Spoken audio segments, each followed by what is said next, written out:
नमस्कार दोस्तों, स्वागत है वैदिक युग में। आज का हमारा विषय है चार्टर एक्ट के बारे में। दोस्तों, ये वीडियो भी दो भाग में बनेगी। पहले भाग में चार्टर एक्ट किसे कहते हैं, यह कब बना, किस प्रकार बनता है, इसके बारे में चर्चा करेंगे और दूसरे भाग में इसके हुए परिणामों के बारे में चर्चा करेंगे। तो पहले भाग में हम इसे बताएंगे कि चार्टर एक्ट आखिर होता क्या है। ये वीडियो उन लोगों के लिए है जो अंग्रेज़ों को अपना माई बाप समझते हैं, जो ये मानते हैं कि भारत में कुछ था ही नहीं, भारत के कानून अंग्रेज़ों के आने से पहले कुछ थे ही नहीं, भारत एक असभ्य देश था।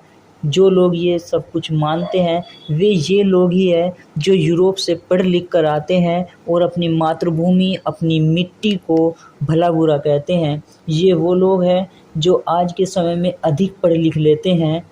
ये वही लोग हैं जो अम्बेडकरवादी भी हो सकते हैं, क्योंकि उनको लगता है कि ब्राह्मणवादियों ने उनका इस तरीके से शोषण किया है कि उन्हें एकदम नीचा बना दिया है और अंग्रेज़ों ने उनको पढ़ने के ढेर सारे अवसर दिए हैं। दोस्तों, हम शिक्षा के ऊपर भी आगे आने वाली वीडियो पर खूब बात करेंगे और एक-एक इनके आपेक्षों का पर्दाफाश करेंगे कि भारत में जो एक गैंग काम कर रहा है, भारत को नीचा दिखाने के लिए, भारत को खंड-खंड तोड़ने के लिए, भारत में अधिकांश जातिवाद फैलाने के लिए, जो कहते हैं कि ब्राह्मणों ने इनको गुलाम बना कर रखा, जो कहते हैं ब्राह्मणों ने इनको पढ़ने का अवसर नहीं दिया, जो कहते हैं कि भारत में शूद्रों को पढ़ने का अधिकार ही नहीं था, जो कहते हैं कि भारत में कभी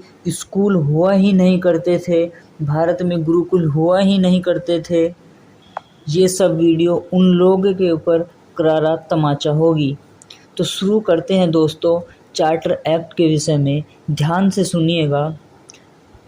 ईस्ट इंडिया जो कंपनी थी, इंग्लिस्तान की पार्लियामेंट के कानून द्वारा कायम हुई थी।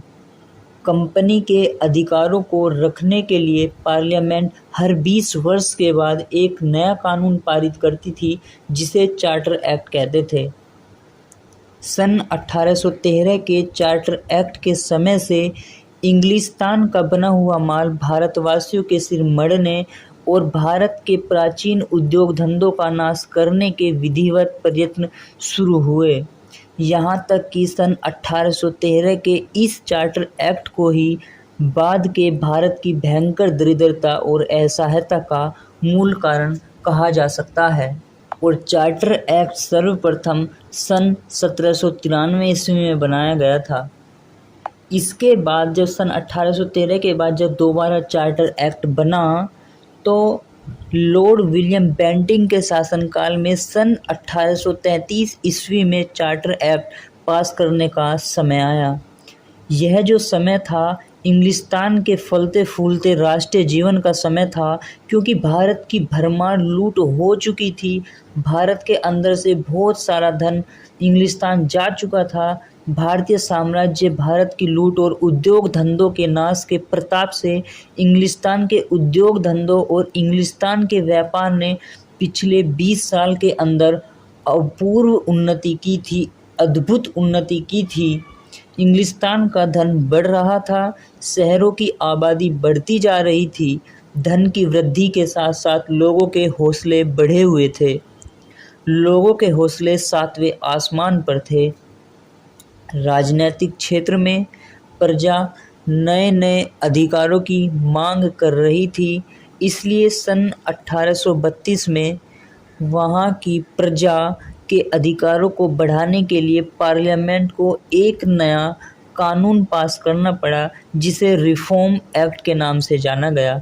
देखिए, भारत की लूट के लिए कानून भी कम पड़ रहे थे। 20 वर्षों के बाद भारत की लूट के लिए एक कानून पारित किया जाता था, चार्टर एक्ट, उससे भी काम नहीं चला। तो 1832 में एक कानून और हमारे सिर लाकर मढ़ दिया गया, जिसे रिफॉर्म एक्ट के नाम से जाना गया।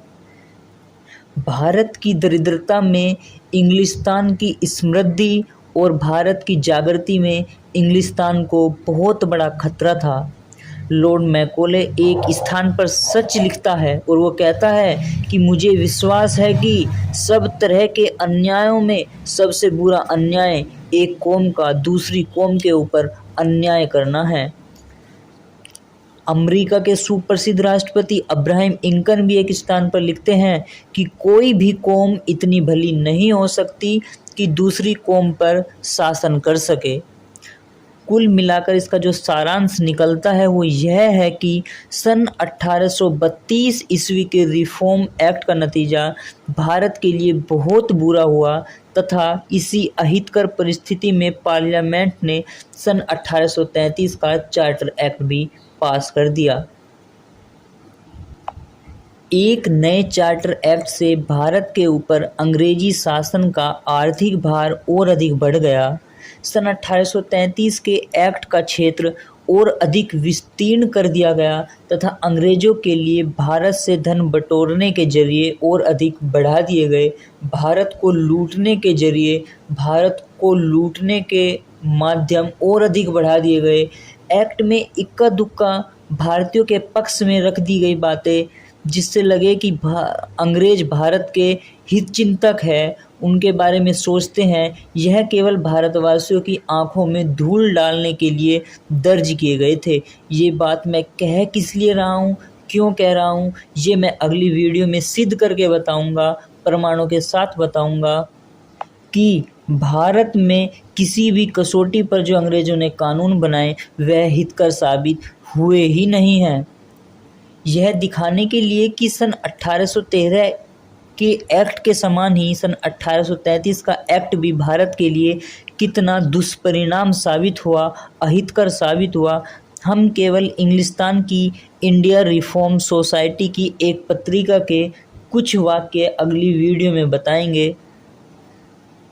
तब तक के लिए आप सभी को नमस्कार, वंदे।